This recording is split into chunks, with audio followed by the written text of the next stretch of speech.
Morning, everybody. Good morning. It's a rainy, overcast day here in Mesa, Arizona. And I know that may seem like a juxtaposition, and it really is. We've only gotten about an inch of rain or so in the last months. It's not a place that likes to rain. It's a place where when the alert on my phone for a storm warning goes off, it's usually about some sort of dust storm. And then the dust comes. If I seem a little somber today, it's because we recently suffered another loss.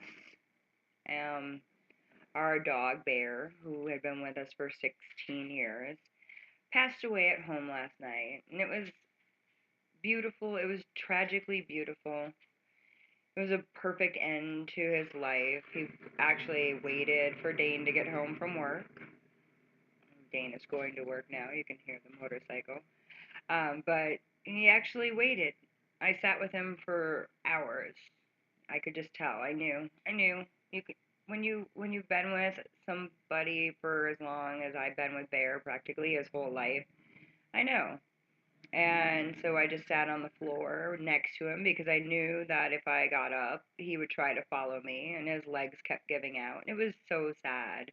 And I didn't want him to just feel sad, so I sat and I pat him and I thought about all the fun times that we had had, and I sang him the ballad of his life and how wonderful it was that we got to have him in our lives. And I told him that Kitty was waiting for him so she could love up on him when he got there. And she's, already got to know everybody. She's a very social cat. Yeah, right. I know those of you who have met her are like, Kitty, social. No, but seriously, she is when she's in heaven. So now I've got to get on with my day, which isn't bad. So, anyway, the story of Bear. I digress because I'm grief stricken. We sat for 3 hours. And then when Dayton finally got home, we watched him take a big breath, kind of like he was finally resigned to going. It was like he'd been trying to stay awake. He did not sleep at all until Dane got home. And then it was forever. And Dane sat next to him and just patted his head. And he was gone.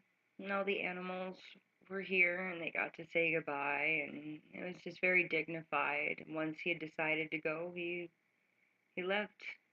In my head, I picture him running and playing in a big open field, just jumping for frisbees and chasing animals and loving on ladies and blankets and just having the best time. And that's just how I like to picture Doggy, heaven, animal heaven, heaven, heaven.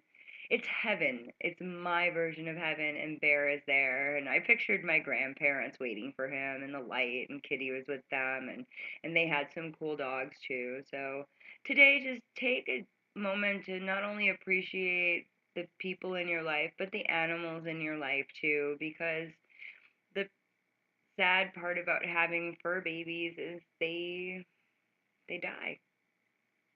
So hug them. Have a good day. Look for the good, look for the love, and feel blessed.